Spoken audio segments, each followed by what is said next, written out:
Agradezco mucho a Marta Delgado, la subsecretaria para Asuntos Multilaterales y Derechos Humanos de la Secretaría de Relaciones Exteriores, que me tome la llamada. ¿Cómo está, subsecretaria? Buenos días. Pascal, con mucho gusto de saludarte a ti y a tu auditorio. Bueno, entonces el gobierno mexicano está apostando, digamos, en varios frentes, varias posibilidades para poder tener acceso a la vacuna, subsecretaria.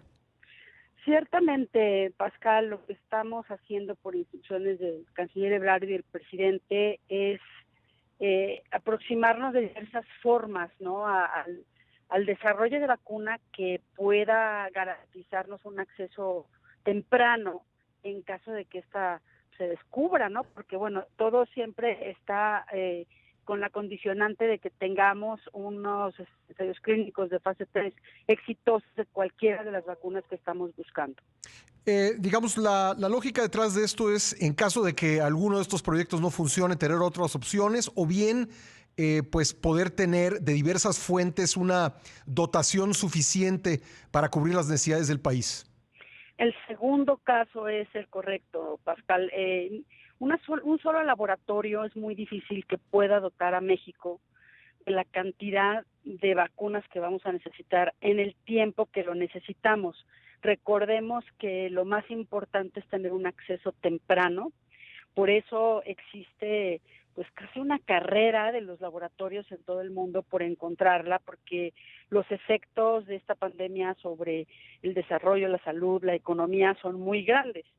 Entonces, México está, por ejemplo, ya tenemos unas pláticas las anunció hace unos días el canciller Ebrard con AstraZeneca para poder acceder a una producción que se manufacturará en México. Pero esta sola no va a ser suficiente para las decenas de millones que vamos a necesitar. Recordemos que muchas de estas vacunas tienen que aplicarse en 2 dosis, la mayoría. Sí. Son pocas las que son de una. Entonces necesitamos el doble, forzosamente. Entonces, México lo que está haciendo es acercarse lo más posible y con una estrategia pues que es distinta a la de otros países europeos, por ejemplo, que tienen un gran poder económico y una cantidad de población pues más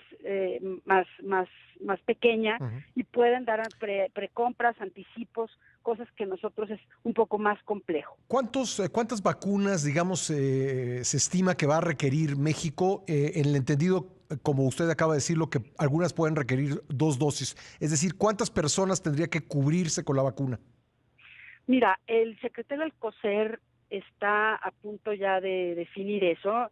Nos hemos reunido la semana pasada junto con el secretario López-Gatell, Ebrard, su servidora, platicar un poco de el cálculo que tiene que existir en México del número de dosis, que es crucial, lo están haciendo.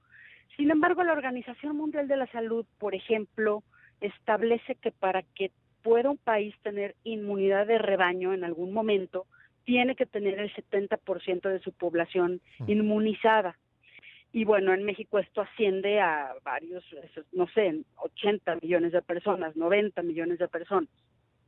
Sí, efectivamente, 90 millones de personas y a lo mejor, pues eso implicaría 180 millones de dosis en caso de que sean dos. Quisiera preguntarle sobre las conversaciones con Rusia para aplicar las pruebas de fase 3 en México de la vacuna Sputnik. Entiendo que pues algunos especialistas han dicho que todavía no se publican los resultados de fase 1 y fase 2 y que antes de ello pues será imposible pues pensar en aplicar pruebas de fase 3 en México. ¿Qué me puede decir al respecto? Sí, México tiene conversaciones ya con una instancia rusa que se llama Rospotrebnatsov, que tiene varios desarrollos de vacunas, no solo el del Centro Gamaleya, que es la de Sputnik 5, pero tenemos conversaciones anticipadas porque estamos esperando, obviamente, es lógico que México tiene que tener la información publicada de las fases 1 y 2 para poder pensar en desarrollar una fase 3 en el país.